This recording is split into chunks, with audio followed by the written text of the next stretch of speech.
So today I will be talking about Iran, Iraq, and Afghanistan and Iranian Revolution. First question, what was the PLO? The PLO was the Palestine Liberation Organization, and they worked as a terrorist group. Next question, what was Al-Fatah? Al-Fatah was a terrorist group, and they were led by Yasser Arafat. Next question, what was Intifada? Intifada is a type of uprising. Next question, what were the Oslo Accords?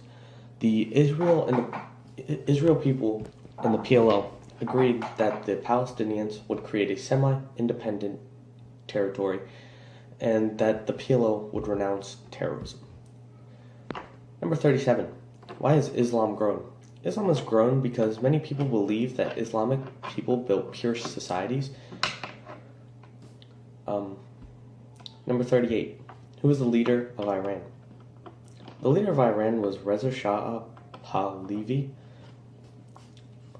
Next question. What made Iran rich? They became rich from their revenue from oil, because they had many places to mine oil. Number 40. What did Iranians see as Americans' influence problems? Well, they viewed the American people as both materialistic and greedy, and they were against that completely. Next question. Who was the Ayatollah Khomeini? It was the leader of the new government, and they wanted to restore Islamic law, and it was a member of the Muslim clergy. Last question. How did he change the government? He moved to restore Islamic law. Thank you. Militants under Ayatollah Khomeini's control took U.S. hostages for over a year. Some changes that occurred after Ayatollah Khomeini's death were civil liberties were allowed by a more moderate government. Saddam Hussein was the head of Iraq, and some religious differences between the two countries were Iranians were mostly Shia Muslims and Iraqi leaders were mostly Sunni Muslims.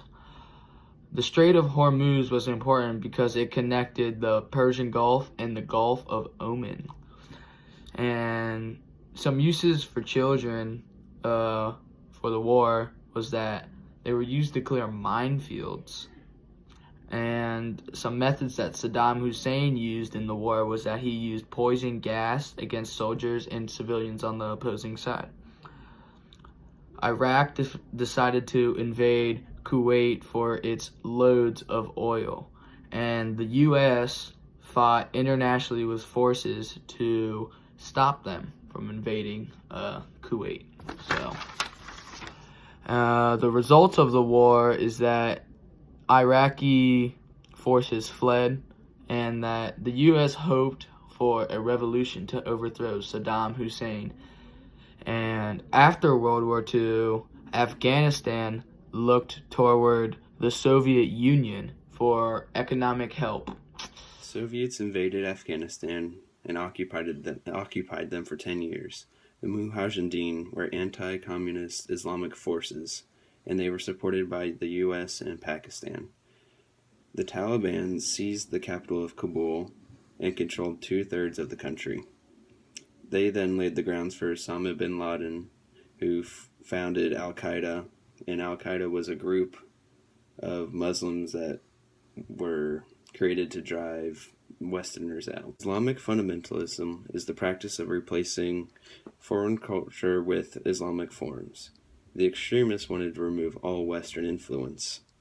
And in Egypt, Muslim fundamentalists assassinated Anwar Sadat, the president, for taking a small piece of land from Israel.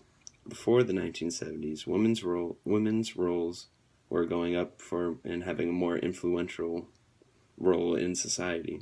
But after the 1970s, their roles became more traditional.